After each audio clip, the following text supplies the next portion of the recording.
Continuing with our everyday anti-terrorism series. What are the phases of a terrorist event? And whether this be like legit foreign terrorists, domestic terrorisms, or frankly just general criminality, they all follow the same general timeline. Preliminary target selection. What is in your area that's of value, that would do great damage, cause fear, cause panic?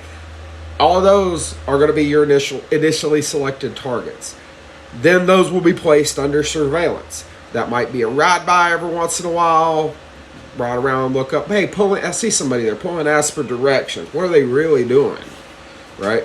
The next thing, final target selection. When they were going through, doing their initial surveillance, what did it look like they could get into and cause damage to? That's when they make that final target selection. Pre-attack surveillance. This is where things are going to start getting close to it, right?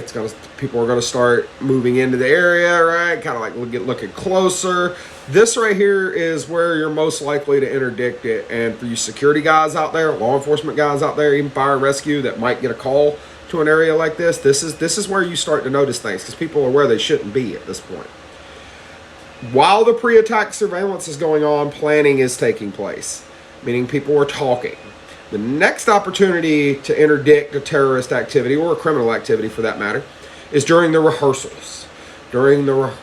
And this could be actively probing that area, like climbing a fence here and there, right? Maybe committing another crime in the general area to probe response time, stuff like that. Then you have the actual execution of the event, whether it doesn't matter if this is a robbery or a terrorist attack of some form or criminal vandalism of a power substation to use Moore County. Well, I have my opinions. I am not going to call it a terrorist incident until the sheriff does. At least not publicly.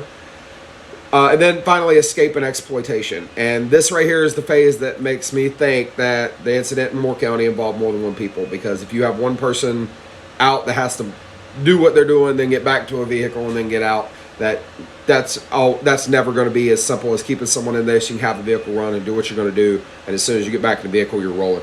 But obviously, escape, like when was Timothy McVeigh interdicted? During his escape phase, right?